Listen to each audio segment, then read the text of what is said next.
हेल्सडेलन light, central Norway. Norway की हेल्सडेलन घाटी में यह रहस्य 1930 से बरकरार है। इस लाइट के बारे में अब तक कुछ पता नहीं चल पाया। यह लाइट जमीन के ठीक ऊपर नजर आती है।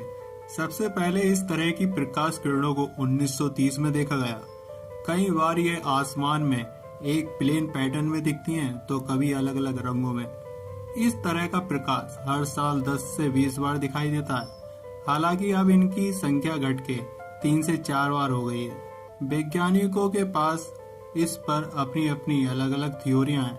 हेल्सडेलन यहाँ के मूल निवासियों को कहा जाता है, जिसकी वजह से इसका नाम हेल्सडेलन लाइट पड़ा। हेल्सडेलन निवासियों का शुरुआती दशकों में यह मानना था कि यह कोई खगोलीय घटना नहीं, बल्कि दूसरे ग्रह के परजीवियों से संबंधित घटना है। पर यह दावे कितने सच हैं, यह अभी तक कहा नहीं जा सकता। कुछ वैज्ञानिक ये भी मानते हैं कि यह अरोरा लाइट्स का ही एक नया पैटर्न है। ऐसा ही कुछ अलग पैटर्न ये है, जो आसमान में किसी आतिशबाजी से कम नजर नहीं आता, जो लगातार आसमान में अपने आप को बड़ा करती जा रही है।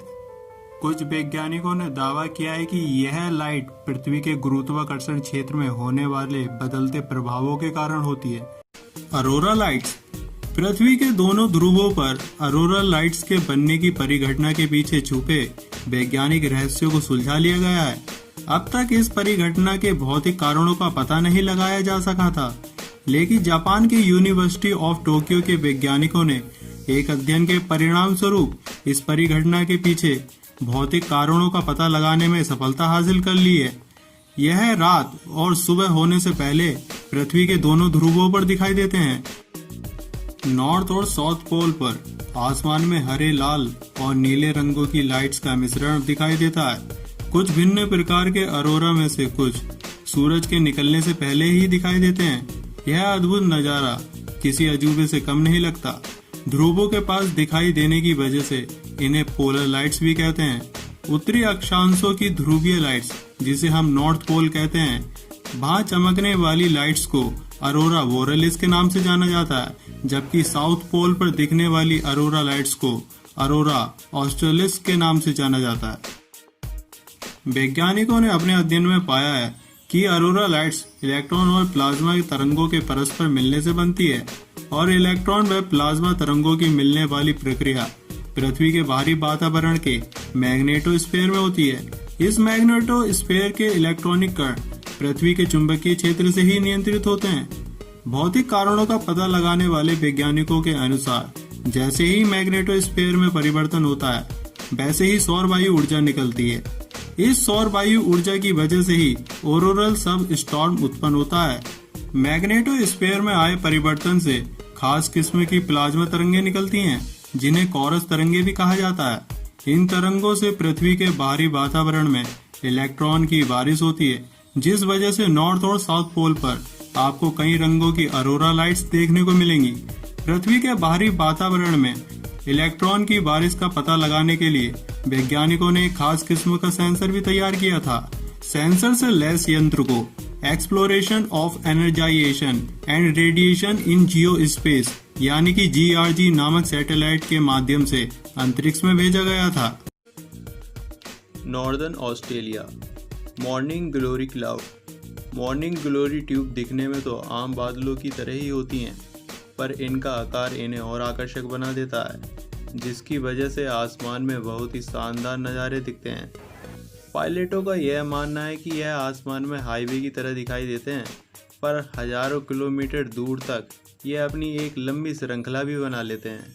वैसे तो यह बादल विश्व के कुछ हिस्सों में दिखाई देते हैं, पर ऑस्ट्रेलिया में यह सुबह के वक्त ही अपने दर्शन देते हैं, जिसकी वजह से इस प्राकृतिक घटना का नाम मॉर्निंग ग्लोरी पड़ गया है। वैज्ञानिकों का मानना है कि बारह खाड़ी और पेनिसुला के बीच समुद्री हवाएं चलती हैं। उनके घुमाव की वजह से इस तरह के बादल बनते हैं। बादलों के इस आकार और सुबह के वक्त बनने की सही वजह अभी स्पष्ट नहीं हो पाई है। Earthquake light. अर्थक्वेक लाइट प्रकृति की एक ऐसी घटना है जो रेयरेस्ट घटनाओं में से एक मानी जाती है, क्योंकि यह लाइट तभी बनती है जब 7.2 की तीव्रता वाले भूकंप आते हैं। यह लाइट भूकंप आने पर जमीन से आकाश की तरफ अपनी चमक बिखेरती नजर आती है। इसे देखकर ऐसा लगता है जैसे आसमान में बिजली चमक रही हो। इसलिए यह प्राकृतिक घटना कभी कभी ही दिखाई देती है, जिसे साइंटिस्ट भी सही से एक्सप्लेन नहीं कर पाए हैं। यह अभी भी अनसुलझी घटना है। कुछ थ्योरीज के अनुसार इसे यूएफओ और पारलौकिक घटना से भी जोड़कर देखा गया है, पर इन सभी थ्योरीज को वैज्ञानिकों द्वारा सिरे से नकार दिया गया है। यह जमीन से निकलकर आसमान में 650 फीट लगभग 200 मीटर तक फैल जाती हैं। नवंबर 12, 1988 में लोगों ने आसमान में चमकती हुई बैगनी और गुलाबी रोशनियों को लॉरेंस रिवर के ऊपर देखा था, जो क्यूबेक में है। ऐसी ही रोशनी 1906 में सैन फ्रांसिस्को में भूकंप आने पर देखा गया। पुराने समय में लोगों ने इसे धर्म से जोड़कर देखा, तो मॉडर्न समय में यूएफओ से। तो आइए अब हम आपको दिखाते हैं कि इस तरह का लाइटिंग अर्थक्वेक कैसे इस बिल्डिंग को आराम से तेजी से हिला रहा है। क्या आप इस तरह की हिलती हुई बिल्डिंग के पास खड़ा होना चाहेंगे? नीचे कमेंट में जरूर बताएं। अब जरा इस सिक्योरिटी अलार्म को सुनिए जो पूरे शहर में बज रहा है। ये आवाज है ना किसी साइंस फिक्शन मूवी के बैकग्राउंड साउंड की तरह, जो लोगों को किसी सुरक्षित स्थान पर छिपने का संकेत दे रहा है।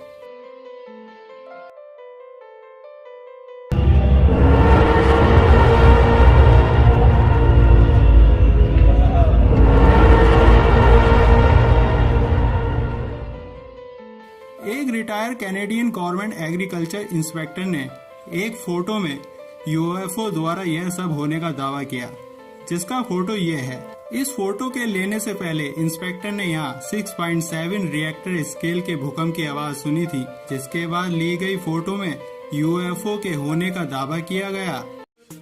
सन डॉग एक ऐसा दृश्य है जो ठंडों में ही दिखाई देता है, और इस मौसम में हमें 3 सूरज दिखाई देते हैं।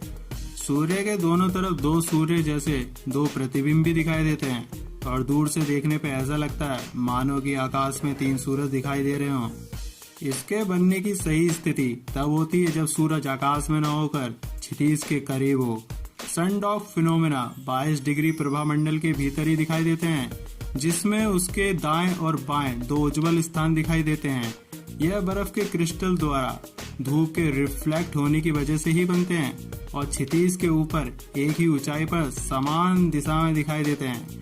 किसी भी मौसम में सनडॉग्स दुनिया में कहीं भी देखे जा सकते हैं, लेकिन हमेशा स्पष्ट या उज्जवल नहीं दिखाई देते।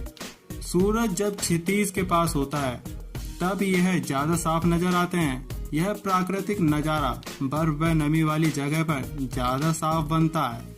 इसके अलावा इसे फेरेलिया के रूप में भी जाना जाता है। तो आइए आपको इसकी कुछ शानदार तस्वीरें दिखाते हैं जो किसी फोटोग्राफर के द्वारा ली गई हैं।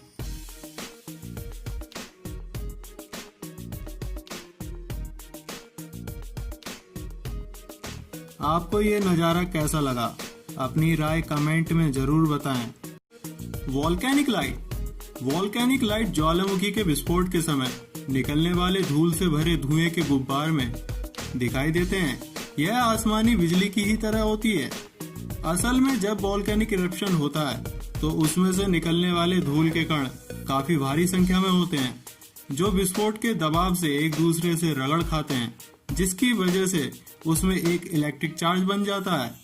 यह इलेक्ट्रिक चार्ज इतना ज्यादा होता है कि यह एक आकाशीय बिजली का रूप ले लेता है और ज्वालामुखी के बाहर आकर धुएं में साफ साफ दिखाई देता है।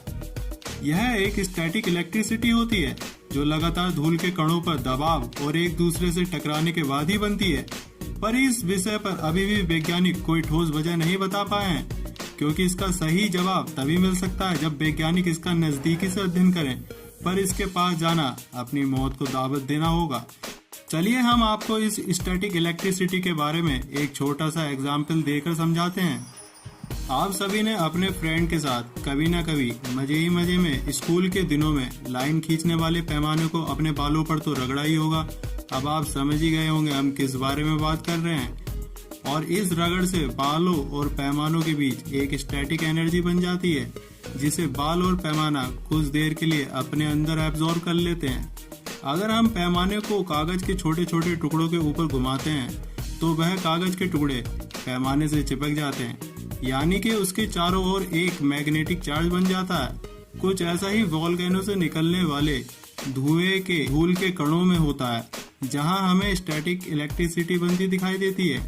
वैसे अभी कुछ कहना जल्दबाजी होगी जब तक साइंटिस्ट किसी ठोस नतीजों पर ना पहुंचे। आप इस बारे में क्या सोचते हैं? अपनी राय नीचे कमेंट में जरूर बताएं। वीडियो पसंद आई हो तो लाइक और सब्सक्राइब करना ना भूलना और बगल में लगे बेल आइकन को भी दबा देना।